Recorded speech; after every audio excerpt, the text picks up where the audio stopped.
Tony Proya in that for sale 06 car. 7, James Bum. 007 of Angelo Segura. Number 1 of Connor Grasty.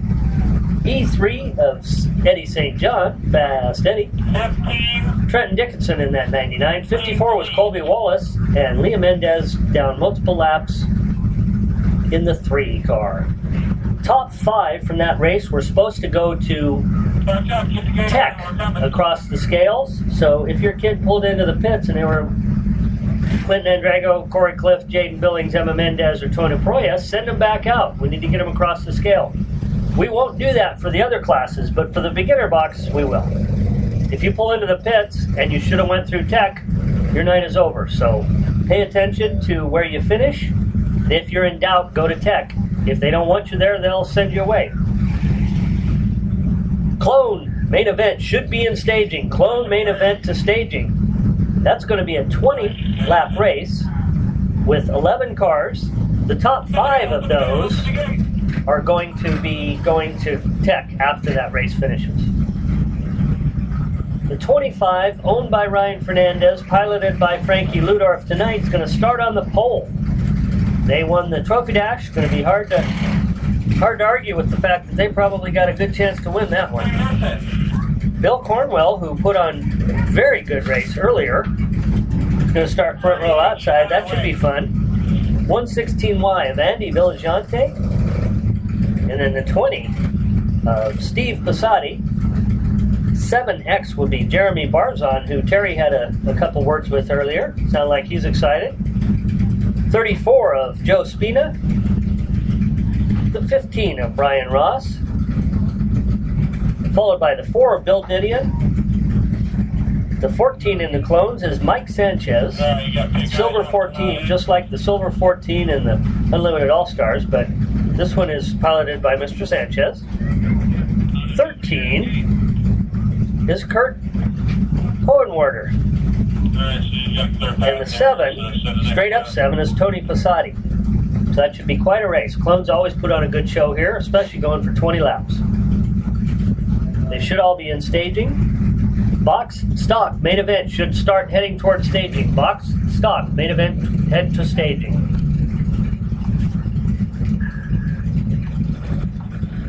Look at this hot chocolate. You got money out, right?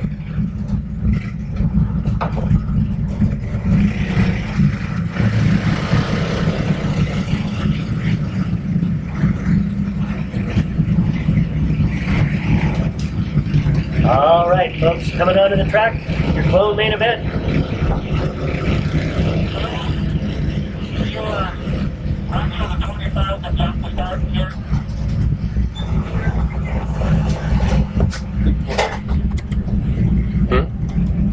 Our flagman was just reminding our pole sitter not to jump the start. He's famous for that. Got him involved in a couple of fist fights in the last year.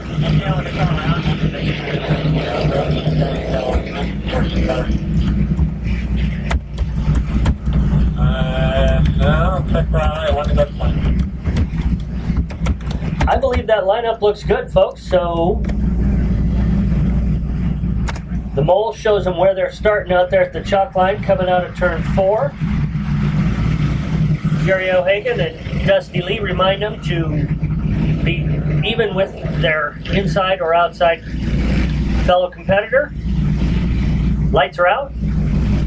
Frankie Ludorf, Bill Cornwell are going to start this race, and it's Ludorf with a bit of a jump. Diligente is right there. Overtakes Cornwell. Cornwell tried to bump into the back of Diligente. Just ran out of real estate there. Diligente is comfortably in second. Doesn't get much of a run coming out of second there, and it hurts him. Lets Ludorf open up to a 5-car length lead. The 20 of Passati having big troubles. He's not going fast at all. He's barely going. So he's either going to need to get faster or pull off the track. So far, neither. Up front, Frankie Ludorf in his nephew's car.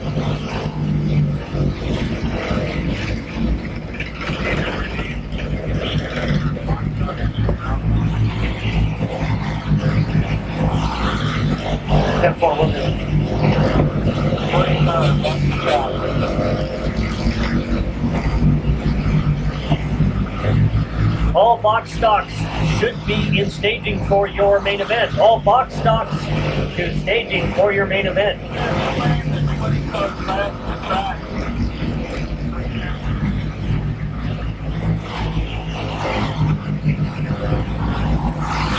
Out front, it's still the Frankie Ludorf show, but Andy Villagente is under heavy pressure from Bill Cornwell.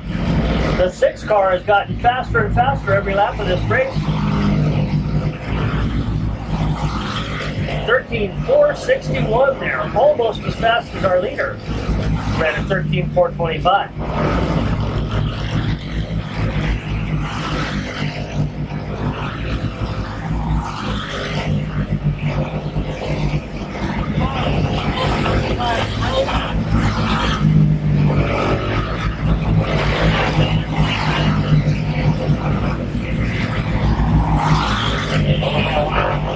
Frankie Ludorf is going to be showing the halfway.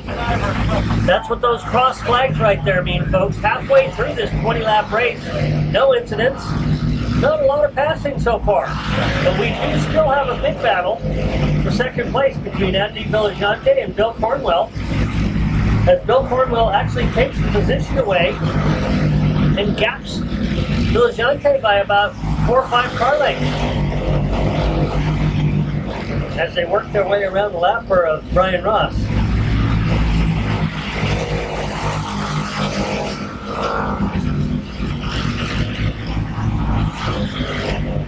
Cornwell has half the distance to Ludorf. He's coming. Cornwell is coming. The national anthem. They're dumping out there. You guys not speakers out the national anthem? I didn't. No? So you can't hear me at all? Okay. Thank you, Ed. Yeah, Appreciate that very much. I was wondering, I thought I asked the box out to speak up. Now, Is that better, Ed? I can almost hear you. I'm behind them. Thanks to Ed, our gate man there, for letting us know we're a little quiet tonight.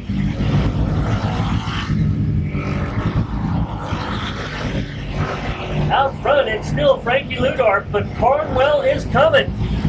I don't know if he's got enough time. 16 laps are done. Cornwell is coming, though. He took another 2/10 off of Ludorf's time that lap. Cornwell is coming. Does he have time? Yeah, he didn't gain but a 10th that time.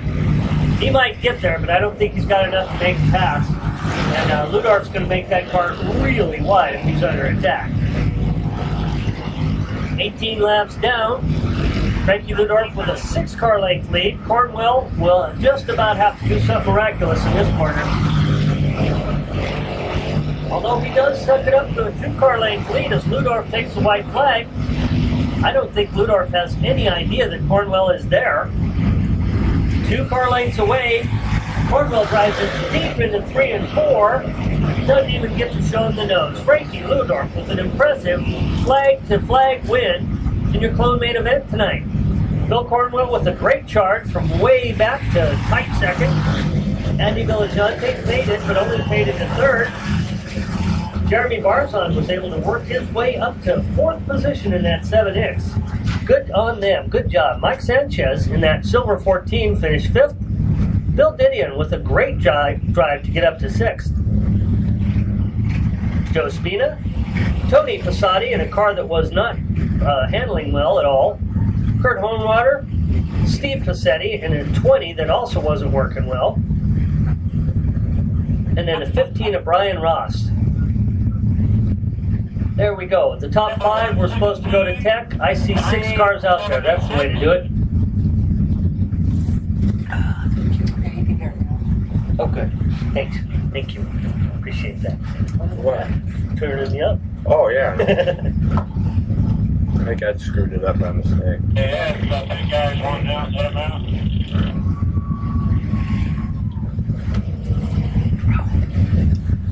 Box stock main event will be coming to the track here in just a quick moment. 401. You have to repeat that again, you gotta walk. 25-401. On the pole for the box stock Main event tonight is going to be the 46 JR of Joel Myers, who won that trophy dash and then was really shy in the interview. Poor guy. He'll get better with practice. If he continues to race like that, he'll get a lot more practice. 19 of Brody Armtrout, front row outside. 33 JR of Austin Hatcher. Going to start second row inside. The 1 of Chance Grasty is going to be second row outside. 62 is Aaron Thomas. 7D is Daniel DeKaiser. 39 is Wade Whitman Jr., who was involved in that pretty hard crash over in turn 2 earlier tonight with 33 JR of Austin Hatcher, who has not been able to continue. So really glad to see the Wade Whitman Jr.'s team got that car repaired, as Terry called them, the Whitman Warriors. Wait.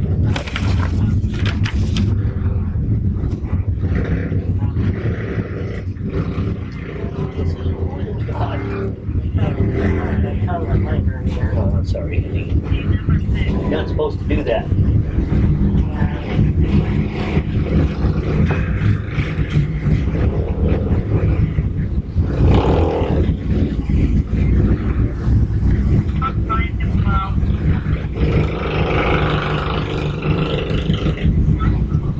All right, all 7 cars scheduled to start this race are on the track and in order as soon as Daniel DeKaiser gets up there. Great job, you guys. Great job in the box stock. Speaking of that, Junior Outlaws and Animal Class should be going to staging now. Junior Outlaws and Animal Class to staging now. Lineup looks great right away. Great job by the staff here at Dixon to get them lined up in the staging area so that they are ready to go green flag racing this time around.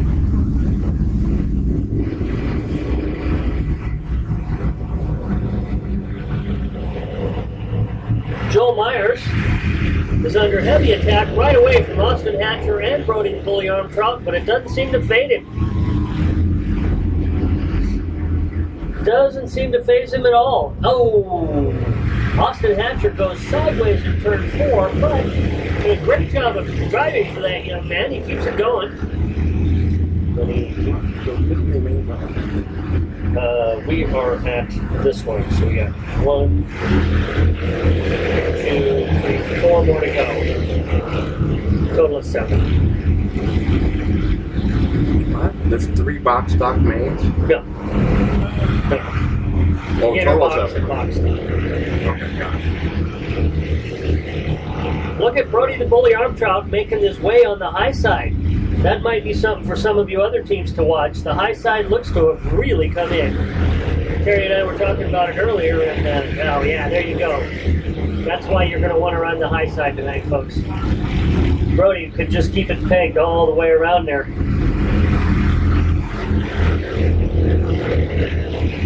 Hopefully Joel Myers learns from that and goes up to the high side there. Big story here is Chance Grasty in 3rd. He's been getting faster and faster towards the end of this year. Aaron Thomas, a similar story, working his way up to 4th. That was his little sister who was our trophy girl there, Emily. Thanks to that family for all that they do for Dixon Speedway. Austin Hatcher works his way past Daniel DeKaiser on his way back towards the front.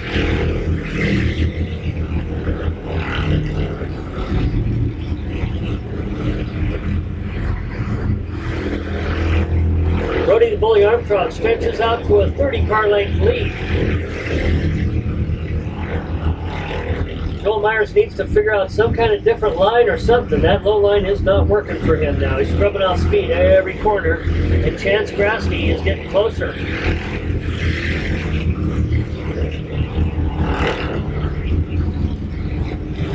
Brody the Bully Armtrout is shown the halfway flag. 10 laps have been complete. 10 of the 20 have been complete.